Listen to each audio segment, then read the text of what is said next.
Pues bueno, de una vez arrancamos. Bienvenidos y bienvenidas a esta primera sesión de Brown Bag Seminars en el marco de esta alianza tan bonita que tenemos entre TRIS y el Colmex para reimaginar la economía desde el sur global.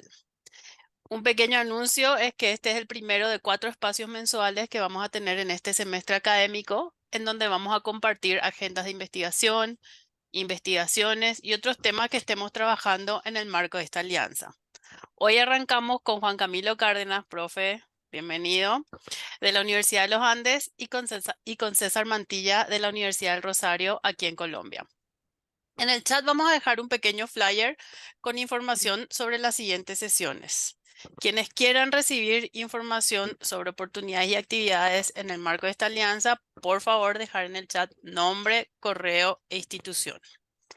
Bueno, pues yo ya no me quiero extender mucho más. Juan Camilo, César, el micrófono es de ustedes. Bueno, muchas gracias a todas las personas que están conectadas hoy y especial bienvenida a nuestros colegas y miembros de esta iniciativa en México.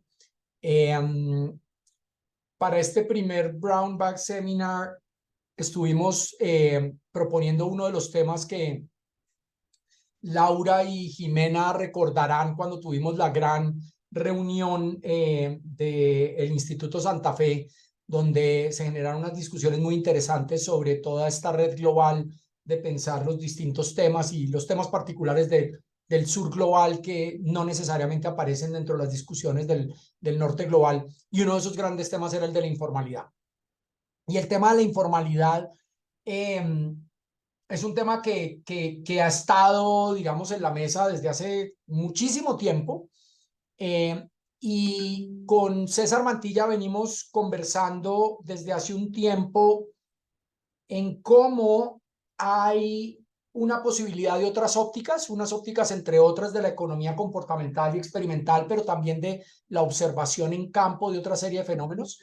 Y lo que queremos hacer hoy es provocar una discusión, salirnos de nuestra zona de confort y pensar en otras definiciones de esta idea de informalidad. Entonces vamos a hacer la presentación a 4 manos.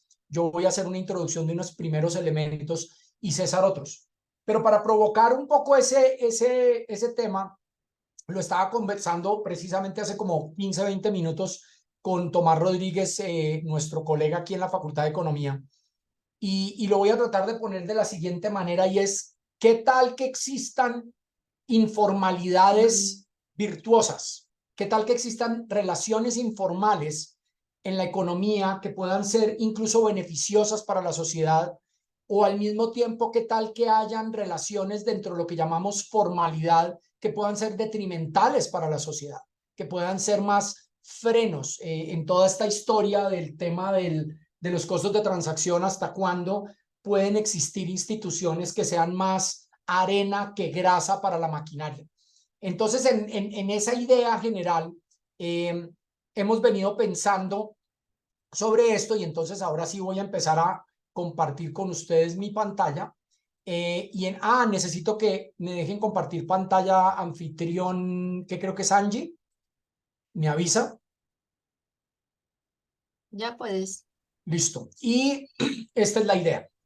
Entonces, de esa reunión que tuvimos de académicos del norte global y el sur global, empezamos a hablar incluso de cómo desde el sur global el tema de las informalidades es un tema permanente, casi estructural, histórico, de todos los grandes contextos rurales y urbanos de muchos países de lo que llamamos el sur global. Y en función de eso empezamos a preguntarnos qué podemos aportar desde la Academia del Sur Global en ese sentido. Y esta pues obviamente es una de las grandes ideas del proyecto TRIS y de esta alianza con Colmex, y es cómo podemos aportar desde nuestra experiencia, nuestras herramientas, nuestros enfoques, nuestras preguntas. Entonces, en función de eso, presentamos esto, como les dije, para que en esta primera parte de esta hora provoquemos algunas conversaciones o discusiones y podamos dejar un espacio abierto para escuchar reacciones. Pero lo que van a escuchar aquí va a ser más invitar a crear una agenda de investigación y a presentar algunas ideas sueltas de por dónde se podría trabajar esto. Yo escribí una nota hace poquito en este portal de Foco Económico que probablemente algunos de ustedes conocen en febrero de este año, precisamente sobre esta idea de si pueden haber incluso informalidades que crean valor, pero también informalidades que destruyen valor, y sobre eso algunas ideas preliminares estaban allí, pero las hemos venido madurando en esta conversación con César Mantilla, quien va a tomar las riendas de la segunda parte. Pero lo que voy a tratar de ponerlo es de la siguiente manera. Vamos a pensar que hay un montón de actores en la economía, y si nos centramos en particular en la firma o la empresa, en este rectángulo que ustedes ven aquí, rectángulo de líneas roja, la mayoría de lo que hemos hablado siempre cuando hablamos de informalidad tiene que ver con la relación entre la empresa y el trabajador, y tenemos una clasificación o casi taxonomía bastante simple de dicotómica, que es: si el trabajador está bajo tales condiciones de contrato laboral lo llamamos formal, si no lo llamamos informal. Y ahí pues digamos que hay décadas de trabajo sobre esas cifras, sobre ese análisis, pero sobre todo con la idea de que es más o menos indeseable para una sociedad que haya muchos trabajadores en una relación llamada informal con el empleador, por un montón de razones que creo que todos tenemos en la cabeza. Sin embargo, a esa caja adentro le podemos agregar un montón más de detalles de lo que podríamos llamar formal o informal. Entonces, saliéndonos de esa dicotomía de formal o informal, podemos hablar de un montón de elementos de las relaciones entre unos y otros. Y aquí queremos empezar a provocar que podemos construir una taxonomía más amplia. Entonces, primero, de nuevo, la relación entre trabajadores y la administración de la empresa tiene que ver con que, como ustedes ven ahí, si paga pensiones, si está registrado en salud, si tiene seguridad social, la calidad del espacio laboral, si está regulado por el Ministerio del Trabajo y demás. Pero hay otro componente de la relación trabajador-administración que tiene que ver con el trato digno, con el respeto, con la confianza, la reciprocidad, que son cosas que no se escriben en el contrato laboral. Son muy difíciles de escribir. El trato con que la administración trata al trabajador, la confianza, la relación de confianza y reciprocidad determinan en últimas la productividad de la firma. Y sin embargo, eso no está escrito en el contrato laboral, pero son fundamentales para poder determinar que esa relación sea virtuosa o no entre administración y trabajadores. Pero por otro lado, hay una relación también entre la administración y la propiedad. Y en el tema de administración y propiedad empezamos a meternos en un mundo inmenso de, por ejemplo, cuándo son las mismas personas o no. En las empresas familiares, las empresas muy pequeñas. Es más, en muchos casos, esta caja puede ser una sola familia en donde administración, propiedad y trabajadores son la misma familia. Y muchas de las relaciones que se dan, que podríamos llamar, comillas, informal, están dadas por otro tipo de mecanismos de trabajo que suplen o reemplazan lo que el sistema de formalización crea sobre un trabajo digno, respetuoso, bien remunerado y demás, y es a través de otras relaciones familiares, de confianza, de capital social y demás, en donde se suplen unas cosas por otras, y de eso se va a poder determinar quién es el dueño de qué, quién percibe los beneficios de qué y demás. Entonces, dentro de esa caja hay un primer contexto de mucha más riqueza de elementos de las relaciones, que va mucho más allá de simplemente hablar de si el trabajador está o no con un contrato en donde uno chulea las casillas de tiene seguridad social, tiene seguro laboral, tiene protección de salud o pago de pensiones o demás. Pero además, me salgo en las relaciones de esa caja con el entorno, y resulta que hay un montón de relaciones de la firma con el gobierno, arriba a la derecha. Y en esas relaciones de firma con gobierno también hay taxonomías sencillas de si está registrado o no en una cámara de comercio, pero también si paga o no impuestos o cuáles impuestos paga. Entonces hay un montón de cosas que permiten generar más bien un continuo de informalidad a formalidad, que no está dado por unas cosas dicotómicas, y es que tanto hay una relación entre firma y gobierno donde hay sobornos, permisos, pago de impuestos, protección mutua informal, donde yo me tapo los ojos y no miro lo que usted está haciendo. Y todo eso de nuevo puede generar relaciones virtuosas o destructivas de la relación entre firma o gobierno. Entonces volvemos a un nuevo tipo de relaciones en donde el concepto de formalidad e informalidad se vuelve mucho más difuso, mucho más complejo y con muchas más relaciones. No me voy a extender a todo el resto de relaciones, pero piensen que esta firma se relaciona no solamente con trabajadores, con subcontratistas de trabajadores, con los prestamistas, con sus clientes, con el entorno del vecindario en donde está. Y en cada una de ellas se dan un montón de relaciones que pueden ser virtuosas o destructivas. Un ejemplo más para terminar allí abajo a la izquierda con el sistema de crédito. Entonces, pequeñas empresas informales que no tienen acceso a crédito formal porque no tienen los documentos suficientes para que un banco les preste dinero. Este empresario va a un shark loan, a un gota a gota, como lo llamamos aquí en Colombia, le presta un dinero y se genera una relación muy particular donde no hay un contrato vinculante ante el Estado, pero hay otras formas de enforcement de ese contrato y eso puede determinar que este empresario sí acceda o no a recursos frescos de crédito, pero por otro lado está sometido a otra serie de relaciones. En algunos momentos pueden ser virtuosas de poder expandir las posibilidades de acceso a crédito, pero en otro momento pueden ser destructivas y es que esté sometido a la extorsión y a la violencia y demás. Entonces esto simplemente es como ampliar la taxonomía de todas las relaciones que hay entre los agentes de la economía y las posibles, digamos, graduaciones o gradualidades de lo que podemos llamar desde informal a formal. Y lo trato de poner entonces aquí en un diagrama un poco más sencillo y es, pensemos en cualquier dos agentes de la economía como todos esos que mostré en la pantalla anterior, A y B. Entre ellos hay una relación de intercambio social. Y ese intercambio social puede estar dado en muchos dominios de factores de producción, de mano de obra, de relación de crédito, de relación con el sistema financiero y demás. Y esa relación, dependiendo del grado de protección o no del aparato formal estatal, puede completarse, por llamarlo de una manera, o también deteriorarse, para ponerlo en la misma idea, en términos de qué tanto la relación entre A y B es virtuosa o detrimental, tanto para uno de los dos, de acuerdo a la relación de poder y de trato digno de uno al otro. Y en el grado de informalidad mayor va a ser más importante que ese intercambio social esté dado por unas relaciones de respeto mutuo, de confianza, de dignidad, de reciprocidad y demás. Y cuando el Estado entra, puede suplir, erosionar o complementar este tipo de calidad de la relación de intercambio social entre ellos. Entonces, voy a parar ahí con esa introducción. Voy a dejar de compartir para que ahora el mismo archivo lo coja César y siga cómo estamos ahora desde un lente comportamental metiéndonos en esta idea. Entonces, César, dele.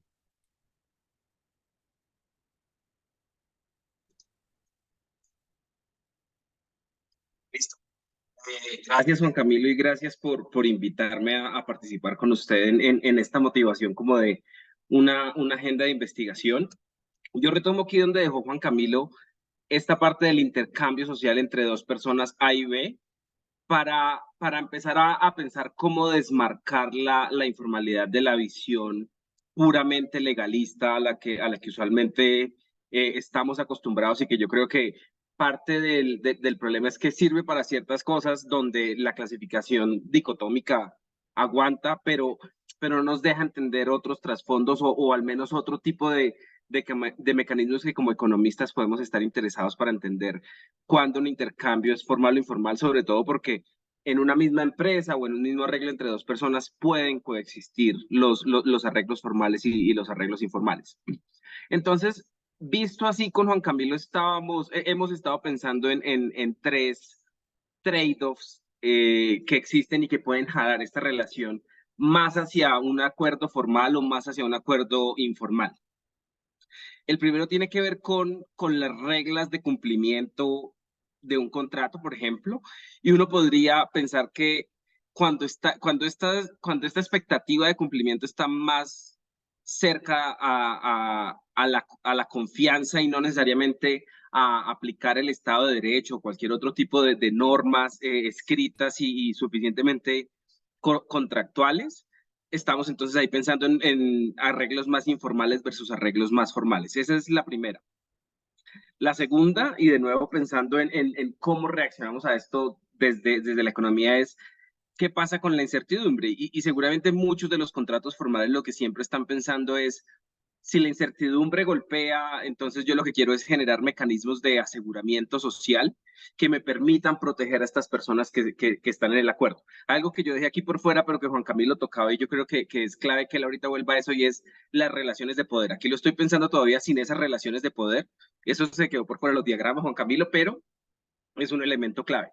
Pero entonces uno sí puede pensar que mientras en acuerdos formales la preocupación o la forma de reaccionar a la incertidumbre puede ser esa seguridad social, esto a cambio trae quizás más rigidez, mientras que desde la informalidad puede haber mucha más flexibilidad. Y esto se nota sobre todo en los casos donde las personas quieren permanecer en la informalidad por la flexibilidad contractual que esto les da. Entonces, si yo tengo un hijo pequeño y yo sí o sí lo tengo que ir a recoger todos los días al colegio a las 4 de la tarde, pues yo no puedo tomar un trabajo que me obligue a desplazarme mucho, que me obligue a estar 4 días a la semana en una oficina, que pueda que con frecuencia yo salga después de esas horas. Entonces, a veces parte de la razón para preferir arreglos informales, en este caso laborales, puede ser precisamente un deseo de flexibilidad.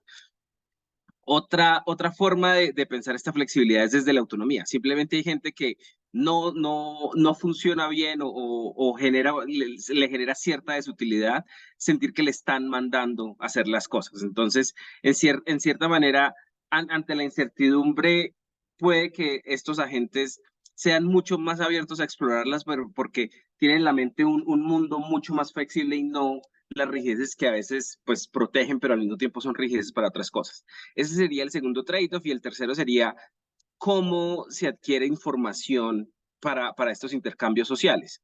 Y por un lado, podemos pensar que en muchos de los arreglos formales hay mecanismos que están detrás de los contratos que me permiten separar tipos de personas, a quién le presto, a quién no le presto.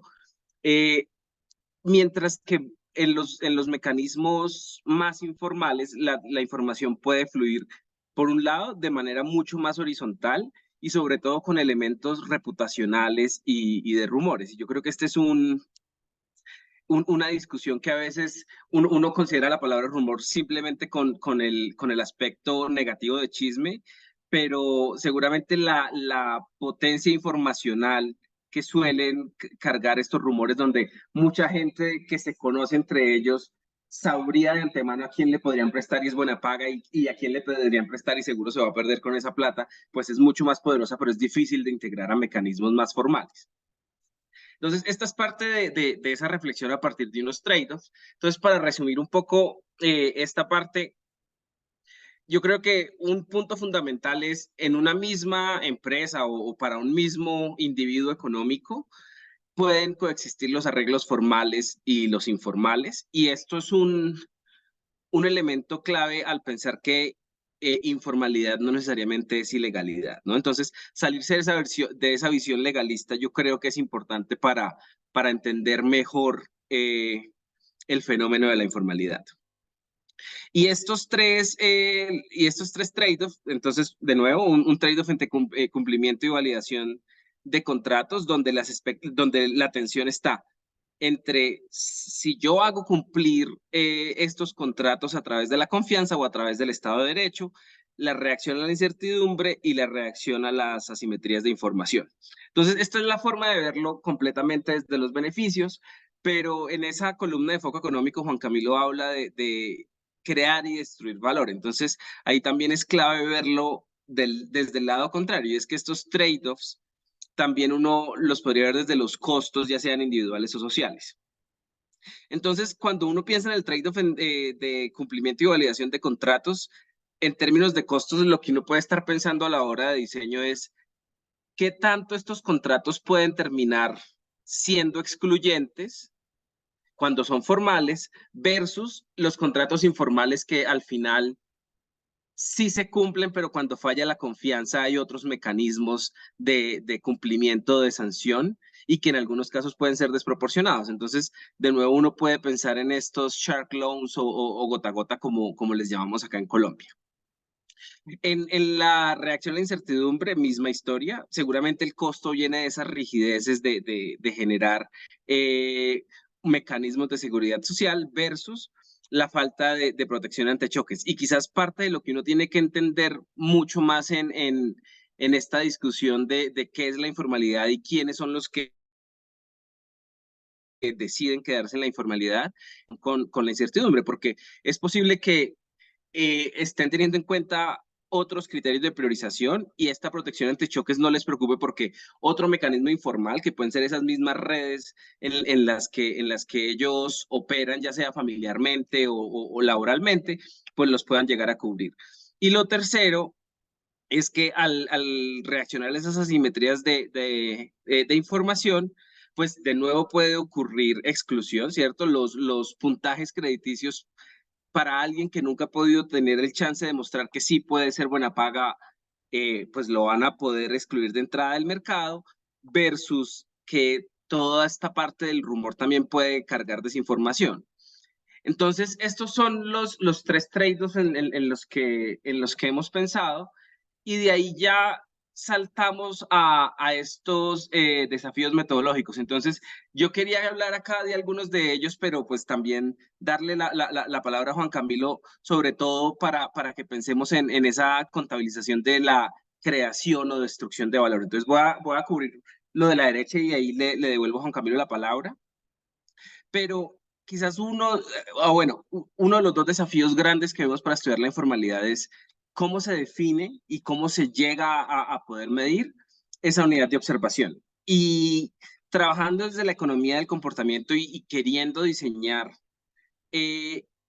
un ejercicio de toma de decisiones donde los incentivos son individuales, pues hay que pensar en una definición individual de esta informalidad. Y una de estas podría ser el individuo está maximizando, pero lo que está maximizando u optimizando es su relación con el Estado y es qué tantos arreglos formales quiere y el costo de estos arreglos formales es qué tan visible se puede volver hacia el Estado.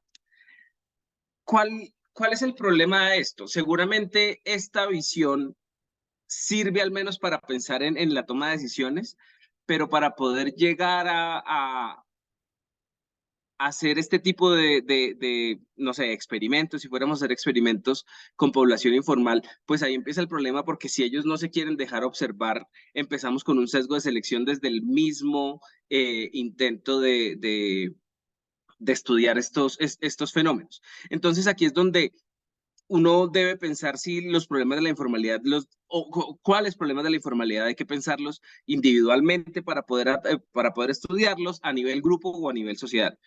Y sobre la creación y destrucción de valor, aquí hay varios ejemplos, la mayoría son tomados de esa columna de foco económico de Juan Camilo. Entonces, aquí le doy otra vez la palabra a Juan Camilo para que complemente esta parte.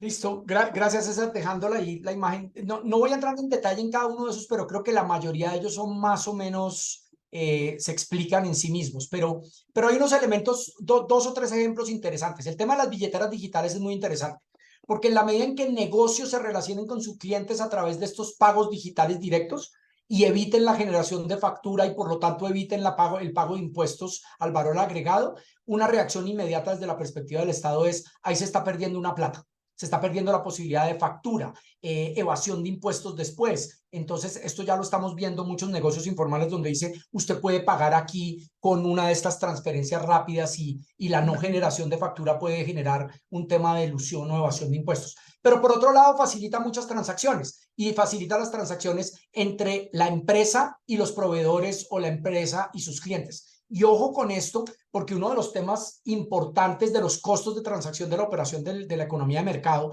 en todos estos, digamos, sectores de la economía que están basados en muchísimos pequeños operadores, o sea, muchísimas pequeñas empresas, necesitan unos flujos de caja muy rápidos. Ellos no pueden trabajar dentro del esquema de las grandes empresas de pagar facturas a proveedores a 30, 60 o 90 días. Entonces, hay unos trade-offs de los que estamos hablando acá y en esa medida contabilizar qué tanto destruye valor, pero qué tanto agrega valor no es fácil. Yo creo que hay un reto metodológico fascinante frente a eso. El tema del crédito y los shark loans ya lo hemos mencionado.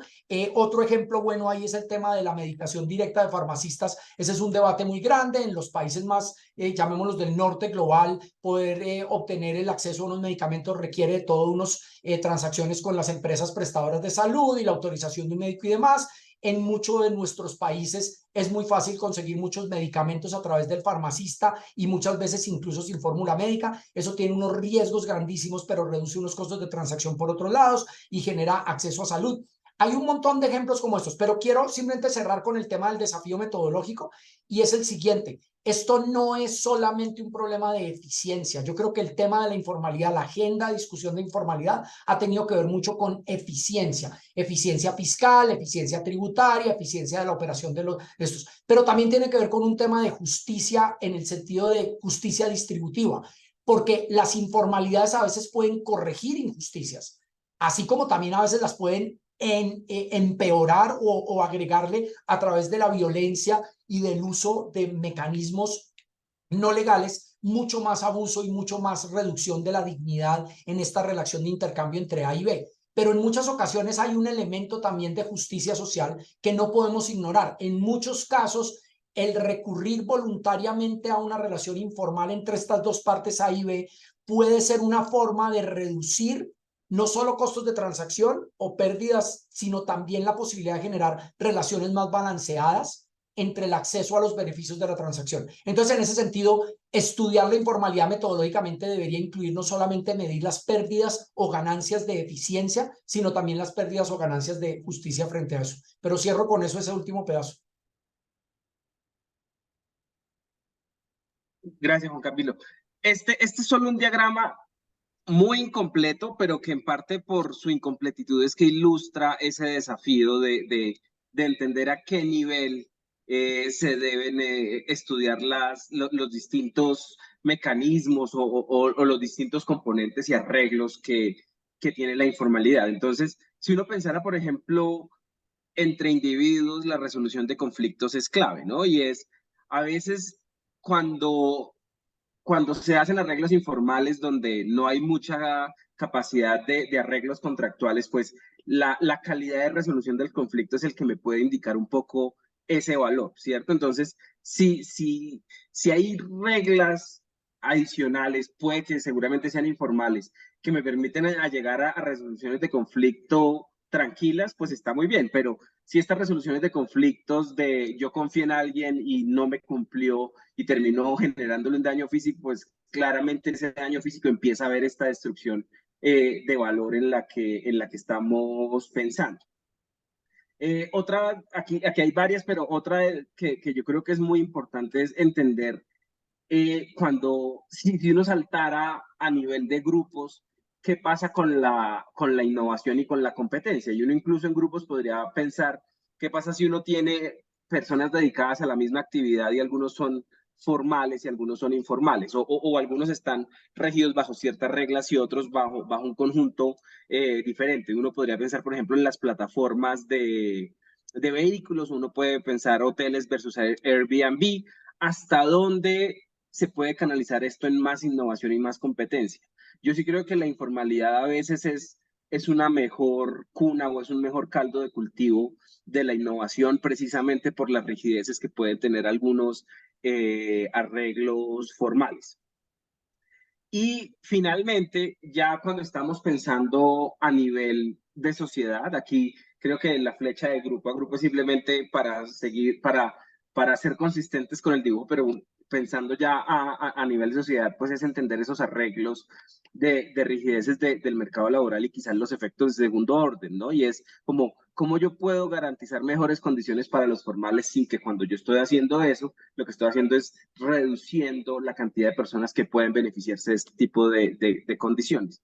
O en términos de derechos de propiedad, la misma historia, y es, ¿qué pasa por ejemplo, este valor que se crea de la legalización de predios? ¿Quién se lo está quedando? ¿Quién al final está pagando por esta legalización?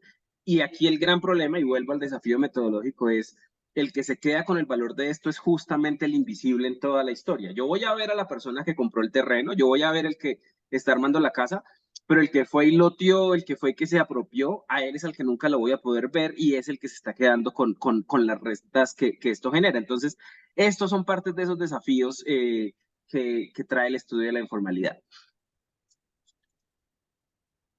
Y es pensando en esto que, bueno, Juan Camilo, desde la parte de su columna de Foco Económico, y hace unos meses charlamos y a mí por cosas de la vida me tocó tomar y liderar un proyecto de informalidad, no solo desde la economía del comportamiento, aunque mi función principal era pensar cómo explorar partes de esto de la economía del comportamiento.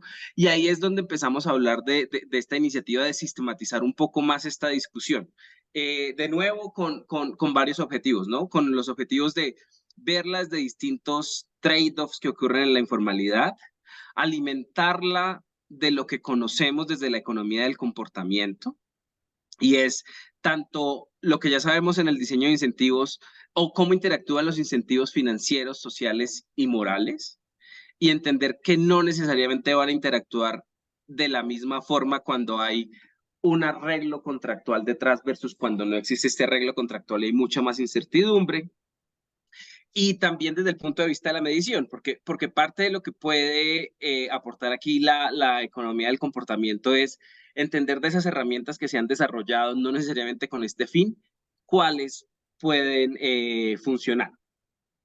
Algo más que es fundamental es entender, después de la oleada de resultados y de conocimiento que tuvimos sobre cuál es la economía del comportamiento en términos de cómo se comportan las personas más pobres, la carga cognitiva que ellos están sufriendo cuando toman decisiones, qué tan fácil es tomar decisiones bajo esas condiciones, que de eso se extrapola o no se puede extrapolar a la informalidad. Y quizás aquí parte del otro problema, no necesariamente metodológico, pero más de fondo es quizás la informalidad termina siendo un problema más intermedio de países no tan ricos, no tan pobres, y por eso mismo quizás menos entendido y menos estudiado, y seguramente no todo se aplica en ninguno de los dos, a ninguno de los dos grupos. Entonces, es posible que todo esto que sabemos de ancho de banda no se aplique necesariamente acá,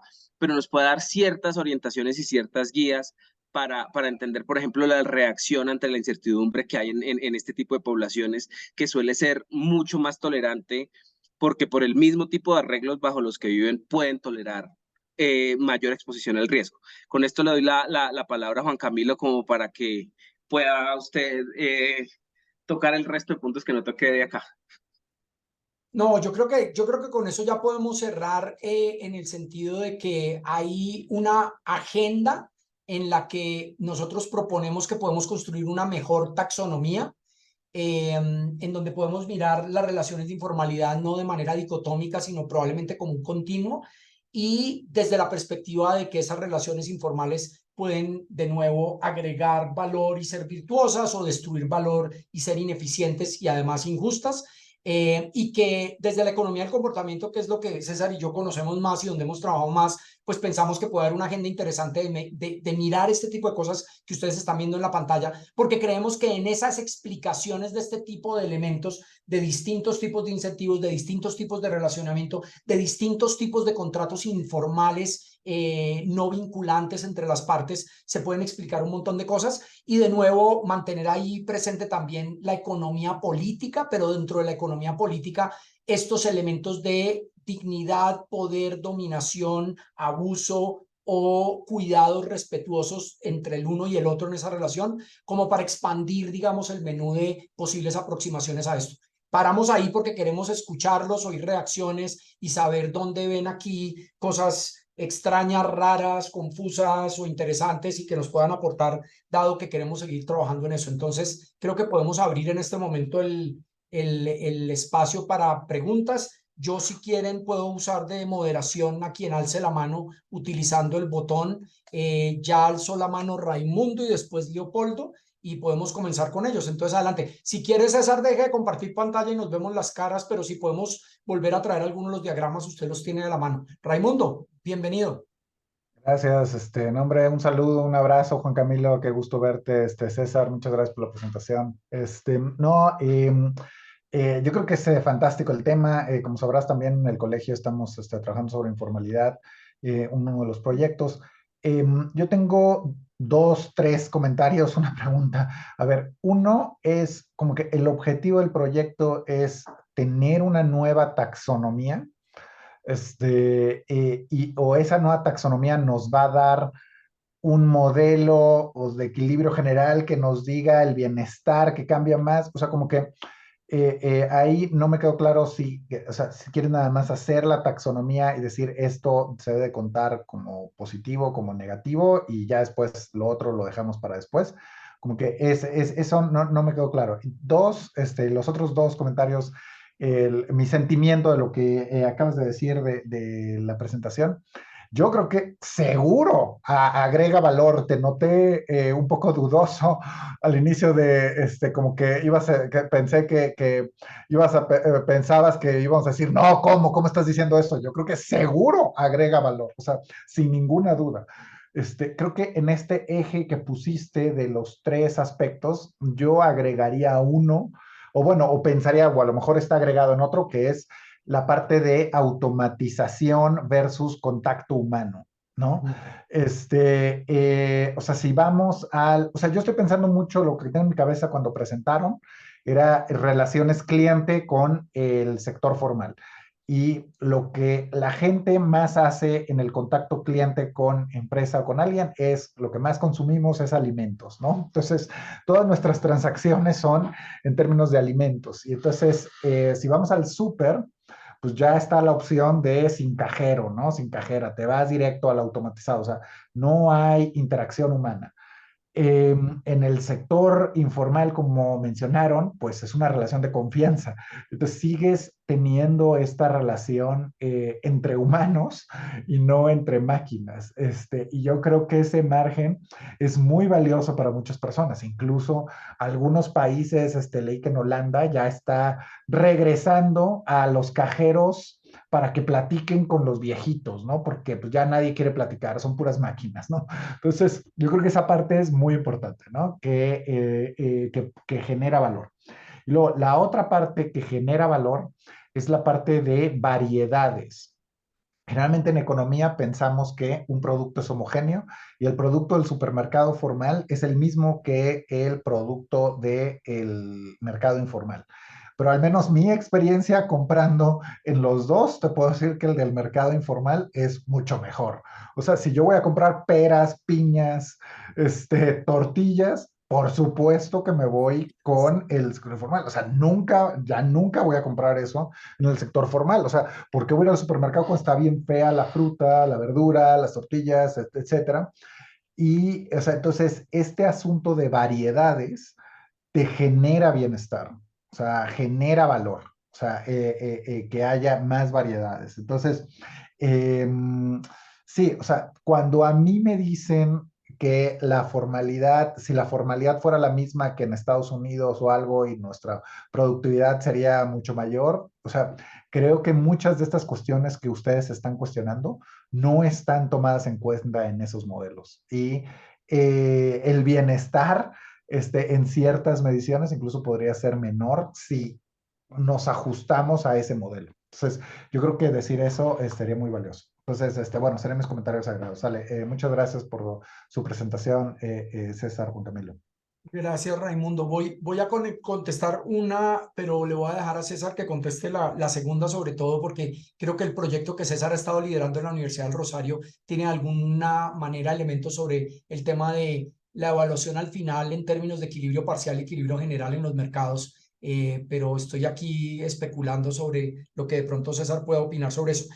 Sí queremos hacer algo más que una taxonomía y es de tratar de disparar una agenda de investigación en cómo medimos estas cosas, cómo medimos los aspectos positivos y negativos. Yo estoy de acuerdo, Raimundo, que hay elementos muy positivos de muchos mecanismos de relaciones informales, pero también hay unos destructivos. Las relaciones que el crimen organizado establece con los establecimientos comerciales son destructivas de valor porque están basadas en el miedo, en la extorsión y en una redistribución de recursos muy desigual, impuesta además por la ilegalidad y por la violencia, que incluye la violencia física.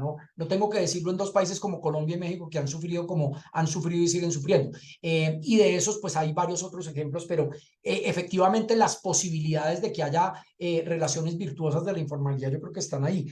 El tema de la automatización me parece muy interesante porque nos lo tenemos que preguntar también en nuestros entornos. La automatización también está permitiendo que a través de plataformas digitales se haya generado una oportunidad de empleo, si lo queremos llamar informal, como lo queramos llamar, para muchas de estas empresas de mensajería. Y estas empresas de mensajería y también de transporte público particular con Uber y sus variaciones en todos nuestros países, también está generando esa automatización, un montón de oportunidades interesantes de empleo. Pero estoy de acuerdo también que están deshumanizando muchas de estas relaciones cuando mencionamos el cajero que ya no está presente y que ahora crean líneas especiales más lentas para poder conversar con el cajero, pues nos está diciendo algo sobre eso. Entonces creo que en eso coincido en varias de esas cosas. Yo no sé, César, si usted quiere contestar el tema de agregando en el mercado los beneficios y costos de esto, ¿para dónde va? Yo creo que esa es una pregunta todavía más lejana, pero ¿qué opina usted de eso? No, yo estoy de acuerdo ahí con Juan Camilo, gracias Raimundo. Yo, al menos en los objetivos que yo tendría pensado de lo que estamos trabajando con Juan Camilo, no están estos cálculos de bienestar. Yo creo que quizás el objetivo para mí primordial acá es decir, la visión de informalidad legalista se queda corta para muchos análisis, pero definitivamente es más dejar eso ahí sobre la mesa que entrar a hacer este tipo de modelos. En este proyecto que yo estaba coordinando, sí hubo un grupo de macroeconomistas que estaban mirando cuáles son los efectos, por ejemplo, en empleo de todas estas medidas que pueden afectar la formalidad y la informalidad, pero yo creo que lo que estamos pensando más desde economía del comportamiento no llega, al menos en esta primera etapa, a esos cálculos de bienestar. Solo quería añadir una cosa súper pequeña a la respuesta sobre la variedad. Yo creo que es un muy buen punto y estaba pensando era, ¿dónde está quizás el trade-off? Y hace poco yo escuchaba a alguien hablar, parte del problema de que las empresas sean tan pequeñas, que suele ser una característica de la informalidad, es que la reproducibilidad del mismo producto es muy baja. Ellos, o sea, casi que uno pensaría que es variedad, calidad o variedad de estandarización, ¿no? Y es, yo quiero tener mucha variedad en las opciones que tengo, pero puede que el costo al que esto venga es precisamente ese, y es a la hora de intentar generar valor y vender a un ritmo considerado, como que la calidad o la estandarización es fundamental y eso es difícil en estos arreglos. Gracias, César. Sigue Leopoldo y después Juan Pablo y después Laura. Gracias, Juan Camilo y César, súper interesante esto y lo pone a pensar en pues muchas dimensiones amplias de la informalidad, me parece como súper interesante, mil gracias. Mi primer comentario va por la línea de lo que dijo Raimundo, entonces no lo reitero, pero en efecto, pues si esto no fuera bueno para alguien, no sería tan prevalente, ¿no? Y no lo buscaría tantas las personas. La pregunta complicada es si esos beneficios que ocurren para unas personas o grupos de personas en el agregado generan bienestar social o no, y esa pregunta es mucho más difícil porque tenemos que empezar a definir cuál es, cómo medimos bienestar social. Pero evidentemente no creo que hay ninguna paradoja de que pues por algo prevalece la informalidad, le está resolviendo el problema a alguien o a mucha gente. Me parece súper completa el esquema. Hay unas cuantas cosas que creo que se escapan, no necesariamente para que lo involucren, pues porque un proyecto tiene que estar acotado, pero para que tengan presente cuáles pueden ser relevantes. Una es que evidentemente ustedes hablan mucho de la persona como un actor estratégico, pero el otro actor estratégico súper importante es el Estado. Y el Estado es estratégico en muchas de las trade-offs que ustedes están mencionando. Por ejemplo, esto que ustedes estaban hablando de las tecnologías de la información, la automatización, etcétera. La estaban mencionando mucho como el vehículo de la informalidad, con las billeteras digitales, con Rappi, con Uber, con no sé qué, pero si hay alguna forma fácil de formalizar hoy en día es que en vez de estar haciendo esas transacciones tan efectivo, las están haciendo por un lado donde deja una traza digital.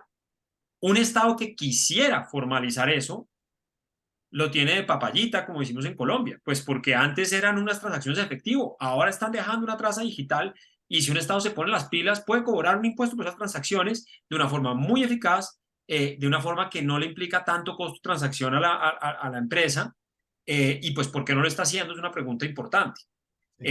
Obviamente hay todo tipo de trabas, desde capacidad estatal hasta de economía política, hasta de miedo al desorden social que pueda surgir, en fin, hay un montón de cosas. Pero digamos, cuando ustedes mencionaban eso, yo pensaba, bueno, pero es que esa es una oportunidad enorme para formalizar. No es una herramienta, se puede usar para ambas cosas y la está usando el informal y no el formal. ¿Por qué? Lo mismo con el chisme. Usted dice, no, el chisme puede tener un valor de comunicación perfecto, pero pues es que los ratings son el chisme en esteroides. Entonces yo tengo el rating del Uber driver, el rating del rapitendero, el rating de todo y viceversa. Entonces eso es el chisme recargado con un montón de información más y con grupos mucho más grandes de los que uno puede tener en otro lado. Entonces ahí, por ejemplo, el trade-off que ustedes dicen entre información, en la información no es tan obvio, ¿no? O sea, hay un trade-off de información en donde no me parece tan obvio que haya una mejor calidad de información con el crecimiento de las tecnologías de información en un mundo informal que uno formal. Y el último trade-off que no me parece tan obvio tampoco, entiendo en qué sentido lo mencionan, pero es el trade-off del imperio de la ley versus la confianza, porque el imperio de la ley puede ser complementario y no sustituto de la confianza, ¿no? Entonces, no sé si en algunos casos la cosa no va por ahí, sino va mucho más por una historia mucho más sencilla de en cuáles de los dos casos es más fácil sostener el contrato y cuáles son los costos. Entonces puede que la ley tenga un proceso mucho más engorroso que el proceso informal que me ofrecen para que quien la incumpla lo haga, o digamos, aunque no suceda mucho en equilibrio, el temor de que si lo incumple algo muy grave le va a pasar y es así súper eficiente, versus que el imperio de la ley puede implicar un proceso engorroso, aunque sea menos arbitrario y menos riesgoso en algunas dimensiones, incluso de violencia física, como usted mencionaba. Entonces, en fin, pues estos son solamente como matices o aristas adicionales que tienen que tener en cuenta según cuál es la dirección que le dan a esto. Todo me pareció muy interesante, pero creo que aquí hay unas cosas que no, que implican unos ciertos cambios a los trades que ustedes están planteando. Sí, muchas gracias, Leopoldo. Anotados esos comentarios. Juan Pablo había alzado la mano, pero la desalzó. Entonces le damos la No, palabra. pero, Pablo, la dele. desalcé, pero, bueno. Gracias, no, gracias por la presentación. Los espacios también me dejaron pensando un montón de cosas. Perdón, no prendo la cámara, ahorita no me está funcionando. Yo tenía un comentario que ahorita con lo que acaba de decir Leopoldo me hizo repensar un poco, entonces creo que ahorita va a ser un poquito pensando en voz alta, pero en ese trade-off que ustedes también tenían entre confianza y formalidad, yo estaba pensando que tal vez ahí, si uno mira la unidad de análisis, creo que la idea es separar un poco entre legalidad y no, y la idea de pensarse en un contrato es que se haga con un contrato del Estado, pero creería que podría haber escenarios en donde yo tengo una muy baja confianza con la otra persona con la que estoy interactuando, pero aún así decido hacer o no un contrato dependiendo a quién recurra a hacer ese contrato. Si lo puedo hacer con una institucionalidad del Estado, si lo puedo hacer con una institucionalidad de la comunidad o si lo puedo hacer con una institucionalidad de los grupos armados, por ejemplo, que están ahí en la zona. Entonces, no sé si ese trade-off entre confianza y si hago un contrato, valga la pena partirlo en con quién estoy haciendo ese contrato y cómo yo divido esa línea entre recurrir a la formalidad o a la informalidad. em, Pensando en ese espacio de la unidad de análisis, si voy a mirar esa institucionalidad como el Estado, o si voy a mirar esa institucionalidad como la comunidad, o si voy a mirar esa institucionalidad como los vecinos y las vecinas que están en el barrio. Em, entonces creo que se conecta un poco, y ahí ya va el espacio de pensando un poco en voz alta con el comentario que menciona Leopoldo ahorita de cómo el trade-off entre imperio a la ley y confianza podría estar un poco cuestionado en ese momento. Sí. Y la otra idea que tenía también pensando en voz alta de cómo uno puede hacer una agenda desde lo experimental sobre este tema de la informalidad es que ustedes lo tienen en un bullet point general y pensando en voz alta me parece chévere comentarlo sobre algo que se podría trabajar es cómo puede haber reacciones al riesgo no racionales, y eso creo que también cuestiona un poco ese trade-off de entre qué tipo de contrato o formalidad o informalidad yo puedo tomar y cómo la no racionalidad de los individuos y de las personas podría estar jugando un rol ahí en las decisiones que yo tomo. Y estaba botando algunas ideas de eso, cómo puede funcionar, y es tal, pues, en todo este tema de decisiones de aversión al riesgo y de aversión al riesgo fuera de lo racional. Creo que hay bastante caña desde lo experimental y la forma como uno también podría ponerle algo de racionalidad en ese espacio de la educación, de la economía experimental, es cuando son decisiones racionales, em, como por ejemplo estar en condiciones de pobreza genera una carga cognitiva más grande y genera una tasa de descuento en el tiempo a valorar mucho más el corto plazo. Gracias. No, gracias Juan Pablo. También comentarios buenos para completar esto. Laura y después Andrés. Gracias. Pues a mí una cosa que, que me llamó muchísimo la atención, obviamente muchas, ¿no? Pero algunas ya las han comentado los demás, fue este punto que dijeron de la justicia, eficiencia y justicia, y que a veces la gente quizá busca intercambios informales o mantenerse en esa parte porque está buscando una relación más balanceada en términos de poder, ¿no? Siente que es vulnerable o tiene una simetría respecto a ir a un banco grande o respecto a ir a, ¿no? Etcétera. Esa parte a mí me pareció muy interesante, un aspecto que creo que no se ha explorado tanto, y sí, me pareció como novedoso, interesante, provocador, ¿no? Y apunta hacia que pues finalmente las personas buscamos otras cosas, ¿no? Además de lo eficiente, o sea, las personas individuales, quiero decir, ¿no? O sea, buscamos sentirnos bien en un intercambio, buscamos no sentirnos discriminados, o en ese tipo de asimetrías de poder. Esa parte me gustó mucho. Este comentario que dijo Ray de la automatización versus el contacto humano también me pareció muy, muy interesante, ¿no? Es un aspecto muy interesante. Creo que es verdad. Yo, por ejemplo, sí, anecdotalmente, pues pido mucho Uber Eats y donde yo vivo hay muchos restaurantes, entonces a veces me toca el mismo repartidor porque hay muchos walkers que ya van ahí, ¿no? Los mismos días a esa área y todo. Y digo, puede ser algo impersonal, pero la verdad es que sí te da un valor añadido que siempre veo al mismo y ya sé que es el mismo y él entra y me ve y me dice qué gusto verla, yo también, o sea, está esta dimensión, ¿no? Y finalmente un comentario, lo tocaron muy de pasada, pero un par de veces hablaron de es que ahorita lo apunté y no me acuerdo, o sea, yo también sí trataría como de separar lo que son restricciones,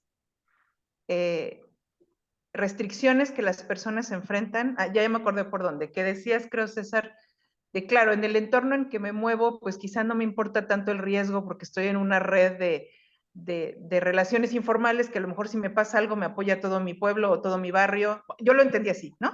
Sí. Sí trataría muy bien como de distinguir eso, o sea, es algo de que como estoy en este otro entorno me siento seguro y entonces puedo, ¿no? Meterme en estas relaciones, del no tener opción. O sea, yo creo que hay mucha gente que tiene restricciones de hecho, ¿no? Pues porque no hay servicios públicos o porque está en un entorno pues muy bajo, lo que sea.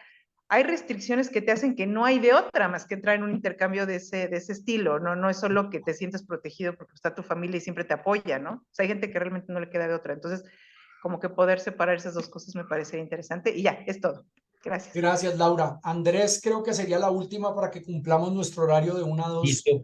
No, entonces voy a tratar de ser muy rápido. Una cosa muy directa y es que en la taxonomía lo que ustedes más describieron fue las consecuencias, me da la sensación, y características de lo que puede ser lo informal.